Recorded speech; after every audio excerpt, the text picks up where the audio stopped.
headlines today.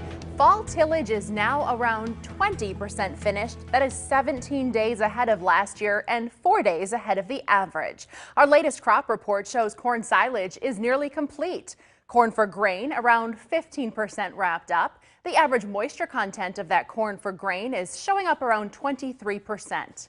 The soybean harvest is a full week ahead of average and more than 2 weeks ahead of 2019. When it comes to alfalfa, a few producers decided to take that fifth cutting because of the outstanding weather.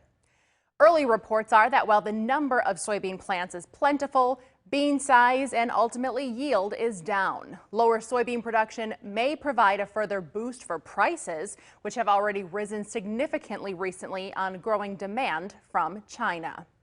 It's also ginseng harvest season in Wisconsin. Farms, though, are struggling to keep their staff at full levels. The owner of Sue's Ginseng in Wausau says his business can only control mask wearing and social distancing at work. If members of his crew are exposed to someone with the virus, they need to quarantine, leaving his staff very thin. The owner is paying workers to be homesick or in quarantine, but it's not just about the money.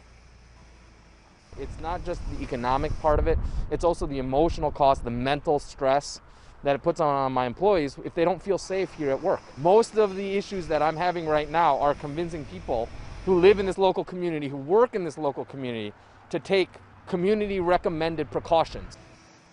Coronavirus has also affected the market for ginseng. A large portion of sales are based on tourism in Chinatowns around the U.S. Many of those retailers have yet to reopen, or they have fewer shoppers with limited travel.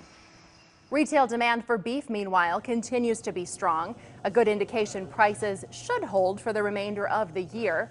Winter and the holiday season will likely see increased buying and storing of food items, including meat.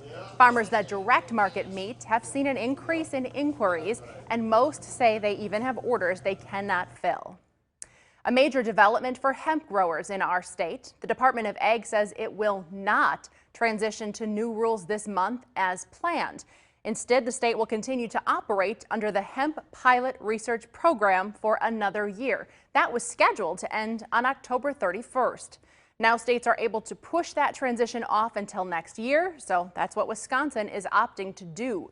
For growers, their licenses and registrations will automatically be converted to this continuing hemp program.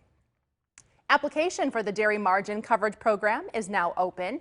DMC is a voluntary program that offers some financial protection to farmers when milk and feed prices fall below a certain dollar amount. You can calculate the benefit for your operation online using the recently updated Dairy Decision tool. Sign up runs through December 11th.